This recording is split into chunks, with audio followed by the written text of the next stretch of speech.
chers collègues dans le ministère pastoral, chères familles dans le deuil, frères et sœurs dans le Seigneur. Nous voulons à présent prendre le temps de nous souvenir avec reconnaissance de la vie de maman Marie-Brigitte Simot, partie il y a quelques jours, quelques semaines, mais qui laisse beaucoup d'entre nous, qui laisse chez beaucoup d'entre nous des souvenirs précieux, qui sont autant de grâce et de bénédiction pour poursuivre le chemin, malgré l'absence. Elle est partie avec l'auréole de la félicité, celle d'une vie illuminée par une bonté proverbiale. Une véritable légende de famille. Une vie que Maya Angelou, poétesse africaine-américaine, aurait appelée l'itinéraire d'une héroïne du cœur. Que Kamaralai aurait désigné comme le roman d'une mère altruiste. Et que Thérèse Kouamoukoui, première écrivaine camerounaise, aurait appelé le parcours d'un modèle de générosité. Enfant des années 40, en ces temps où s'éveillaient des luttes pour les droits de la dignité dans le Cameroun, dans un Cameroun colonial, elle n'était pas une de ces personnes à la générosité ostentatoire. Ce n'était pas une de ces adeptes du farotage. Ce n'était pas non plus de ceux qui attendent des atalakou. Elle était d'un bois plus raffiné, une essence rare de celle que l'on distingue de l'ivraie. C'était en effet une de ces personnes qui disaient comme en Orient, autrefois que l'altruisme, la bonté, la générosité, la vraie, la plus cristalline, c'est celle où la main gauche ignore ce que la main droite a donné. Oui, frères et sœurs, maman Marie-Brigitte Simot a eu de son vivant la reconnaissance des siens pour ce cœur, aussi luisant que l'or des rivières de l'Est Cameroun, aussi lumineux que les diamants du Cassé, aussi scintillant que la platine de Guinée. Celle qui a pris le chemin des louanges, a accroché l'oreille aux confidences les plus éphémères, les plus éplorées, pardon. Elle faisait partie de ces princesses de la bienveillance, de la gentillesse, de l'amour de l'autre, de la loi divine. Elle était de cette génération qui, certainement, dans les années 70, avait écouté avec délectation le si solaire et puissant Mbappé Namala au paradis, où le virtuose et Gambi Briand nous dit dans la langue douala que lui aussi, il veut aller au paradis. Mais à une condition. Respecter cette première loi divine, l'amour du prochain, s'aimer les uns les autres, ce que les ancêtres de maman Marie-Brigitte Simot là-bas, sur les vallons des hauts plateaux de l'ouest de Cameroun, dans les Grassfields, dans l'antre de Baham, ou ailleurs, dans cette terroir verdoyant, qu'on appelait le Ngoni, l'amour. Oui, elle pouvait le clamer à son prochain, lancer un madimois, Mengweswe, sa façon de déclamer son amour au prochain, en Iwundo ou en Bassa, à ce précieux monde qui l'entourait, comme à toutes ces personnes venues des 1000 vents qui croisaient son chemin. Commerçante aguerrie, elle n'avait pas fait de l'argent un dieu, mais un moyen. Elle savait, comme le dit l'auteur, qu'il s'agit d'un dévoué serviteur, mais d'un maître aussi mauvais que tyrannique. Femme de foi, elle avait alors compris que seul Dieu et les valeurs qui, en sa pratique éthique du commerce, comme l'aurait suggéré un Saint-Augustin ou un saint bonbon, celui que l'on désigne saint patron des marchands.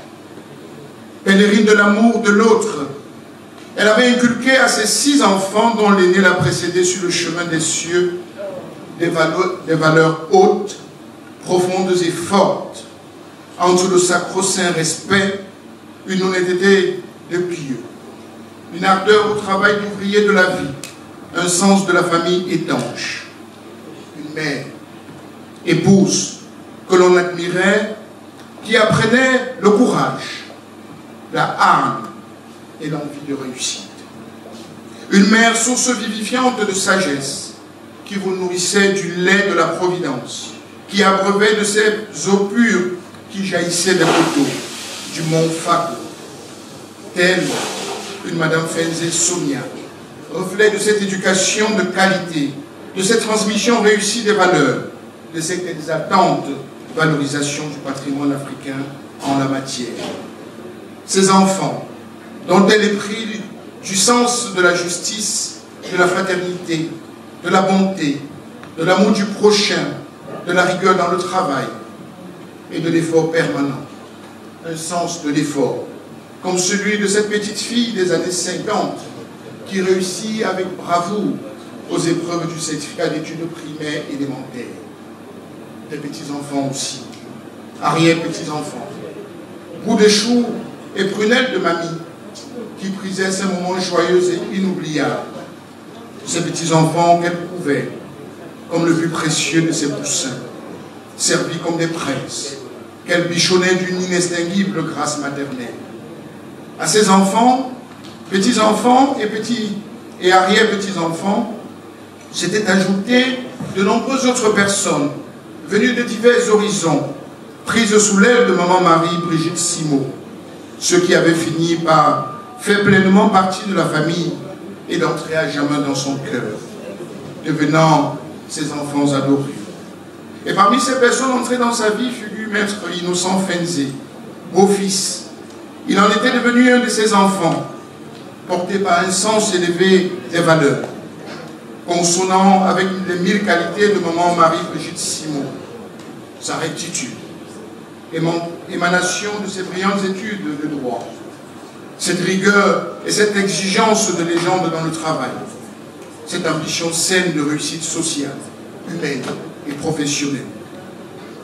S'emboîtait aux valeurs de celle qui était devenue une mère pleine et entière pour lui.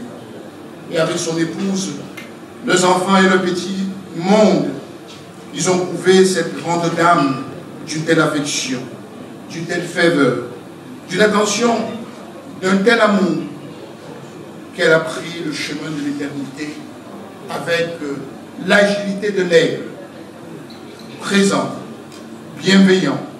Tous ces membres de la famille ont appliqué à grands traits les précieuses valeurs qu'elle défendait, à savoir qu'il n'y a de richesse que d'homme et qu'il n'y a de bien de plus précieux que l'être humain, qu'il y a d'or plus scintillant que son prochain, qu'il n'y a de diamant plus lumineux que l'autre. Elle était joie, comme chantait Césaria Evora. Elle était amour, comme chantait Manu Dibango. Elle avait ses défauts, comme disait Wole Soyinka, que l'on corrige au fil du temps par les qualités humaines. Elle était mère aux ailes grandes, comme le disait Marcel Camus. Que ceux qui l'ont aimé gardent cet amour, et que ceux qu'elle a aimés lui demeurent reconnaissants. Que ceux qu'elle a offensés lui pardonnent comme Dieu nous a pardonné. Et que ceux qui l'ont offensé reçoivent de Dieu le pardon de leurs offenses. Frères et sœurs en Christ, par la foi, même fragilisés par les épreuves de la vie, nous avons une ferme assurance que rien, ni les deuils, ni la maladie, ni les conflits, ni notre propre mort ne peuvent nous séparer de l'amour de Dieu. C'est pourquoi, en ce temps d'épiphanie, qui nous dit que Dieu manifeste sa tendresse, et en ce temps de l'Avent, qui nous dit que Dieu manifeste sa tendresse et son amour au cœur même de nos nuits et de nos fragilités, ne perdons pas donc de vue celui qui est pour l'étoile, qui est pour nous l'étoile du matin, la lumière du monde, qui nous conduit vers le Père.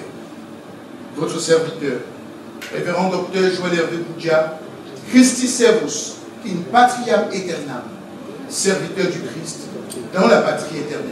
Amen. Amen.